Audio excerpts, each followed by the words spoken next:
Hi, Amy Denney, owner of Shine Light Therapy and certified Holy Yoga and trauma sensitive Holy Yoga instructor here with you. I truly believe each one of us was born to shine.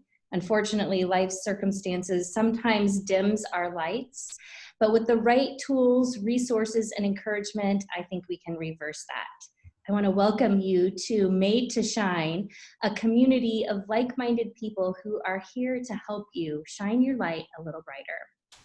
And today I am joined by Michelle Brinkley, who is a certified yoga instructor as well. And I am so glad to have her on here because she specifically offers a couple of things online to help with anxiety. So I'm just honored that you're here today with me. I'm so always just amazed by how welcoming and supportive the entire Christian yoga community is. And you are just a super bright light, and I'm so glad to get to know you. So thank you for being here, Michelle. Thank you for having me. So would you mind just talking a little bit about how you came to yoga and how that kind of fit in with your own journey and how it helped with anxiety or stress? Sure. So back when my kids were very little, I have three sisters, and they had noticed that I was doing a great job as a mother and as a wife, but I had disconnected with who I was. So my sisters went together for Christmas, that was 2008, and they gifted me with a beginner's yoga set. So it had the mat, the blocks, and the strap. And they also got me a pass to a local yoga studio. And they said, we would like you to reconnect to Michelle, because I think it will help you to become better in both of those other fields. And these are going to be flexible people like you. These might be your community. So that's how I actually began the practice of yoga. I was not prepared for all of the benefits that were going to come along with it. I just was really craving community and some alone time because at that point my kids were 1 and 3, and so it just sort of started as a community thing, and I came through a lot of healing on my mat. Can I just say that your sisters sound like the world's most amazing people, and I totally want that gift. Like, that's so awesome. Thank you. All right. So what happened when you started taking yoga classes? Like, what was your experience, and when did you decide you wanted to be a teacher yourself?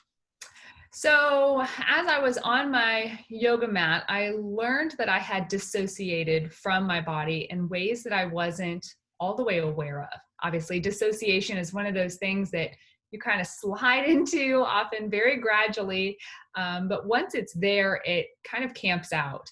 So I was able to reconnect with my body in ways that I had lost touch with. And I was able to not only create a new ability to move in space. I was connecting with myself with the proprioception piece of it, but I was also learning about certain ways that I was feeling on the inside, the interoception piece of it. And that was the part that I wasn't necessarily expecting as I stepped into the yoga world. I was able to heal from anxiety in a way that I was no longer needing to be on medication. So I've been medication free for a long time now. I was moving through the final stages of an eating disorder, and I have just, I don't know how else to describe it other than I came to fit in my skin better. And so that is, I think, what the yoga practice did for me and what drives me to bring this practice to others. That is such a sweet, sweet story.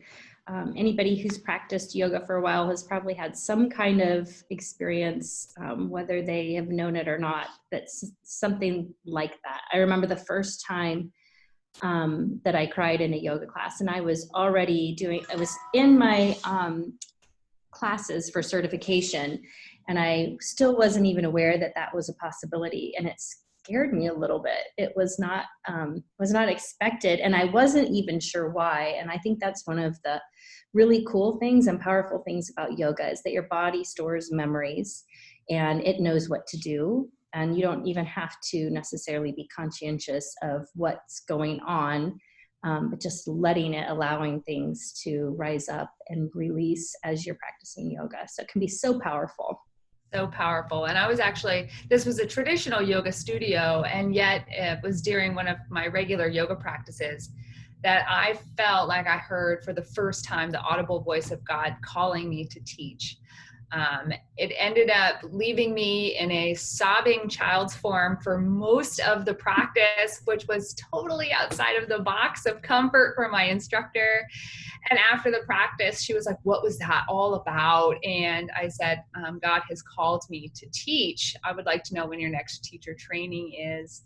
And she said, "Well, I don't have one of those scheduled." And I said, "Well, please just write my name down. I would like to be on your list and go through the training." I went back to that practice a week later, and she stuck her finger in my face and said, "What have you done?" And I said, "What do you mean?" And she said, "I have had 7 other people come forth in the last week asking for a teacher training." And I said, "I didn't say anything to anybody. It is just God's will and his timing." And she's not necessarily a believer, so it was kind of outside of her scope of understanding, but I knew it was my time, and then we went through the process. So That is so cool. God is unstoppable when he puts wheels in motion for something.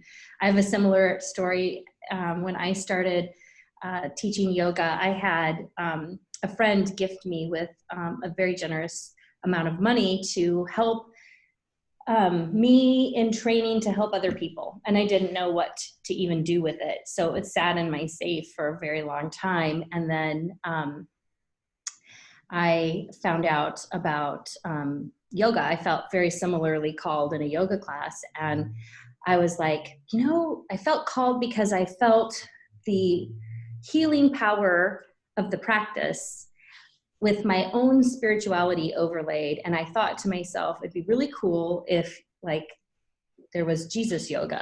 I didn't know what else to call it. I had never heard of anything like that. And so I started searching it online, and I came across an organization, Holy Yoga, and they prayed about it with me. And then I asked a friend of mine to pray with me while we were driving in the car together. I just turned to her and I said, "Hey, this is really weird. And I'm not coordinated. I'm not flexible. I'm not this, I'm not that, but I feel like maybe God wants me to be a yoga teacher. Will you pray about that with me?" And she's like, "Sure, I'll pray." And then I was coming up to an intersection. I stopped my car, and it was behind a vehicle covered in yoga bumper stickers. It was the most, I've never seen a car with a single yoga bumper sticker since then. So, when God speaks, we listen. It's very clear sometimes. And it was an event. yeah. Right. In that instance, I think he knew, because it wasn't something in my normal, it wasn't in my normal that I needed to know for sure. And so he made it clear. So how long have you been teaching, and how do you incorporate or weave in the idea of anxiety in your classes? Okay, well, I'll see. I got my first teacher certification then in January of 2012, and I have been teaching ever since.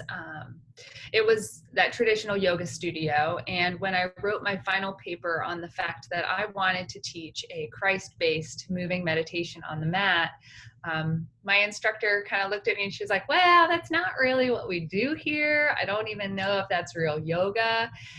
So I don't have a position for you." And I was ostracized then from my studio. After that interaction, I went to my pastor, the pastor that had baptized me, and I said, "Well, I would like to teach Christ-based yoga here." And in so many words, he said that I was asking to bring Satan into the house of worship. So then I had lost my church as well.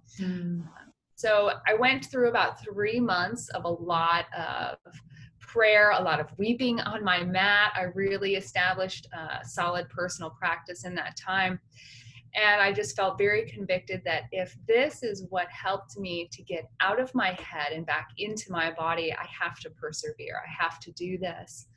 And it wasn't for about 3 months, then I had a friend call and she was like, I need you to meet me at this church. And I was like, well, you don't even go to that church. And she goes, I have been having recurrent dreams about the two of us going to this church. I need you to meet me there.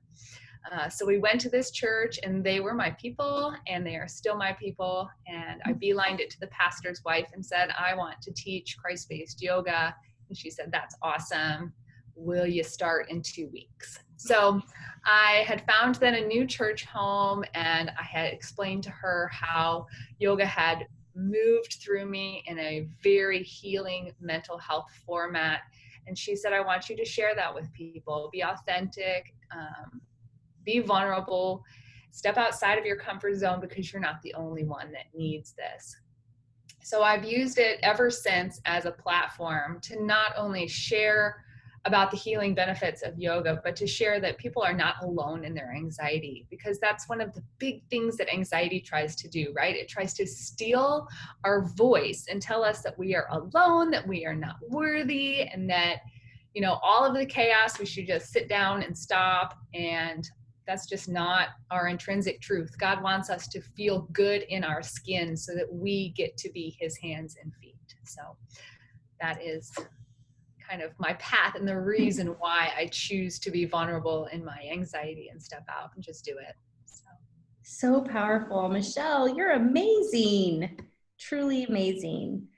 That story is incredible. And I think many teachers of Christ-centered yoga have had some kind of similar experience. I don't know that all of them have, but I have had a couple of those. I have had people tell me that the same thing, that I am inviting, that I have been influenced by Satan and I'm bringing people into the darkness, which, you know, can do a number on you. So pray for your Christ-centered yoga teachers because they need lifting up and they need encouragement. When you've experienced God in a type of worship that involves the body and the mind and the spirit, it's so powerful. And you know, like God didn't create us just to go and sit in a pew to worship him, but there's ways that we can move our body and honor and glorify him. And I think you're doing exactly that. I'm so proud to know you. Yes. So right now you're offering a few classes online and a couple that specifically deal with or address some tools that help with anxiety. Will you share about that? Sure. So I have developed 2 different workshops. One of them is called Explore Your Breath, and the other one is called The Grounded Rainbow. So Explore Your Breath is a pranayama workshop, meaning that we are going to be talking about, through the lens of Christ, how the breath can help us to move forward in a holistic and calm way, right? Stepping outside of the anxiety box and moving forward in calmness. So this workshop was actually birthed from an experience that I had at the beginning of COVID. So COVID, when it all began, was one of those high anxiety producing situations, right? It came at you from social media, it came at you from the news, came at you from the schools. And it was, for me, honestly, a very terrifying experience. At the beginning, I went out to the grocery store and, you know, I'm doing my best to try to, you know, all the things, right? Social distance and stay away from people. But I went in having some anxiety.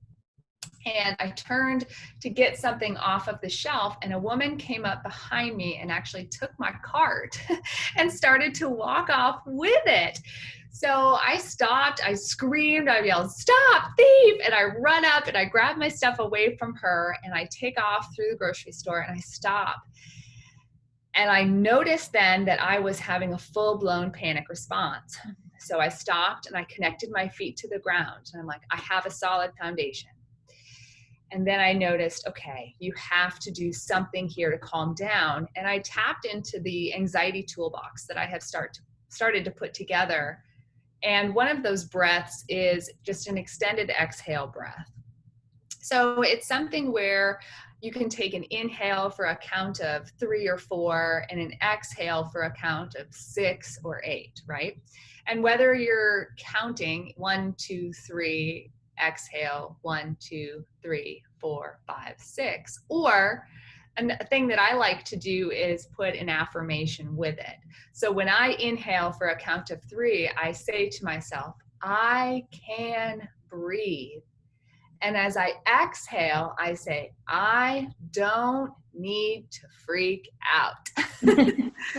So with that, I kind of have it in a few repetitions, and I was able to come back into the space, come back into my authenticity, and actually finish my groceries trip. I didn't have to grab my purse and leave to have a panic attack in the car, but I was actually able to remember most of my groceries. I did forget a few things, but I didn't let the fear overtake me.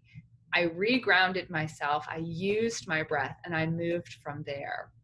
So the idea with this workshop is to help individuals to identify first their natural breath so that they can then notice when your natural breath shifts, right? When there are changes that are taking place. Because some of those shifts are kind of our initial triggers, I guess we could say, that, oh, there might be something happening here that I need to attend to. There might be something here that I need to stop, take a moment so that I remember to respond instead of to react. So I put together this workshop as first an opportunity to notice our natural breath, and then to create an opportunity for people to use their breath in motion, to allow their breath to become a guide for their physical movements, which in turn helps them to avoid injury.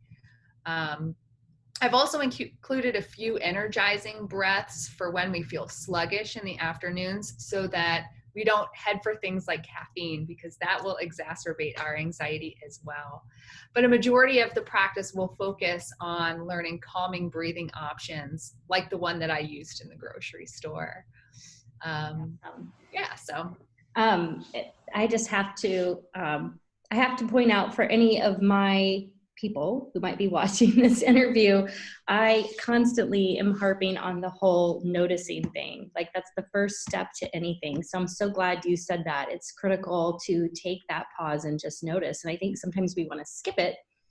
But if you hadn't done that in the grocery store, you would have been headed right out with the panic attack. So it's an important step always to notice, no matter what. Just take a pause and notice. Yes. So awesome. Beautiful. You have this other class called the Grounded Rainbow. Is that right? Yes. That sounds very interesting. Just the title alone. Tell me about that. So the idea behind this workshop is that it includes a gentle anti-anxiety movement practice at the beginning part, so that we are able to get our bodies and minds really prepared to sit still for an extended seated meditation. The goal of the workshop is to help us to stay grounded and balanced in a world full of transition, right? So there's a lot of transitions happening, and the emails keep coming. So the idea behind this is that we are going to be overlaying the rainbow on our bodies. In the yoga system, they're called chakras. But we're going to use that kind of a rainbow style system with positive affirmations to let go of our hurt and our trauma, which is often a catalyst for our anxiety, in order to be filled instead and replaced with his healing light and unconditional love. And with that, we'll be able to usher in new perspective and a sense of peace. So that's kind of the idea behind this workshop, right? Because our bodies will experience hurtful things, and even if our mind is creating its own images, we can hold on to that stuff physically, right? Our bodies remember, even if it was 40 years ago or just a bad dream. We have to be intentional about inviting healing into our body's cellular memory. And that's kind of the goal for this. And I wrote it actually for a friend of mine that was working through a lot of the different transitions with her job, a daughter moving through adolescence. And she was starting to have a bunch of different little physical things, a little tweaky stuff that kept sneaking into her body, causing her aches and pains.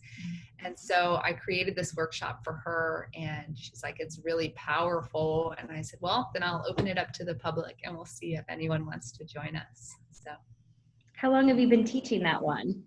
So I've taught it once to her in a private session. And so now the goal is to open it up to the greater capacity, since she's not the only one in a world of transition.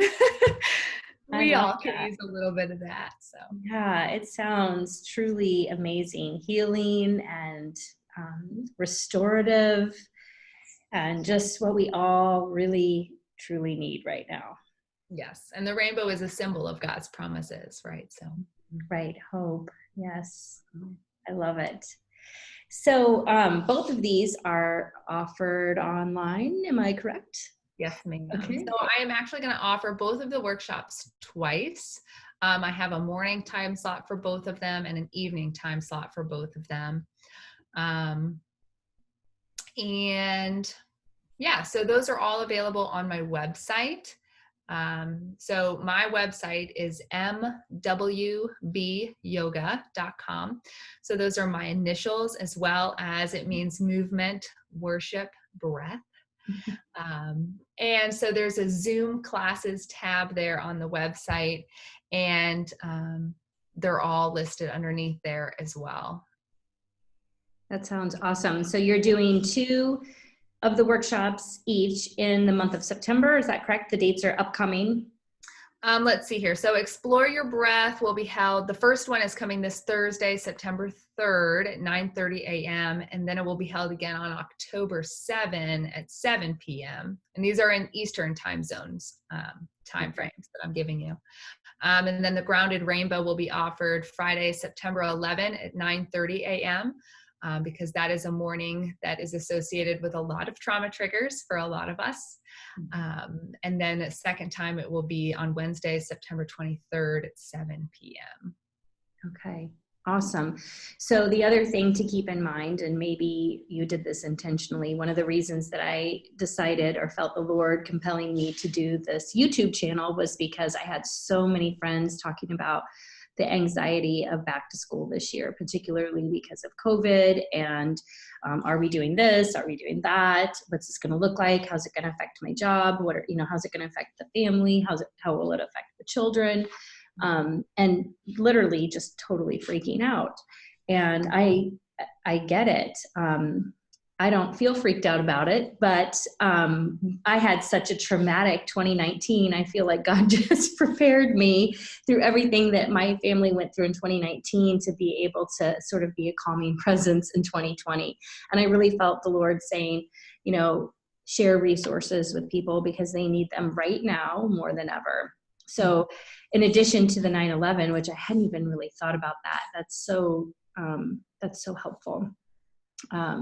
Just the month of September, I think this year, just as we prepare to enter into a completely new space and not really knowing. I think that's the hardest part of any chronic sort of trauma, is not really knowing when the end is in sight. And that was sort of how my 2019 and 2020 has felt, not knowing when it will end. And we don't know, but we have the hope of the Lord that we can use as our anchor.